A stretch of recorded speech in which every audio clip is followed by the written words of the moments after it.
ఇయ్యాలంత exam అయిపోయింది. దివ్య మంచి రాసిన మమ్మీ ఎగ్జామ్ మంచిగా అయింది. అయితే మమ్మీ ఎలా నా పక్కన మామ కూతురే పడ్డది మమ్మీ, ఎవరో కాదు. అవునా శృతి పడ్డదా?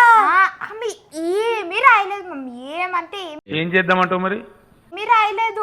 పేపర్ అంతా ఏంటియా? ఏదో ఒక 2 పేజీలు రాసిందేమో నాకు తెలిసి, అంతేగాని అంతకు మించి ఏం రాయలేదు. ఏం చేస్తాం బిడ్డ?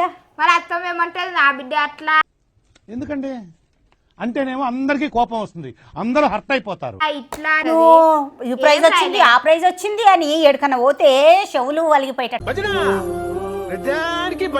చెప్తా తల్లి. అది ఏం రాయలేదా? అయితే నేను ఏం చేసిన, ఇన్విజిలేటర్ చూడలేకుండే జ్యూస్ రాసుకో అని మస్తు అన్నా మమ్మీ. నువ్వు బైపీసీ అది ఎంపీసీ కదా. అరే ఇవాళ ఇంగ్లీష్ ఎగ్జామ్ మమ్మీ, అందరికి సేమే ఉంటది. రాసిందా? ఏం రాయలేదు.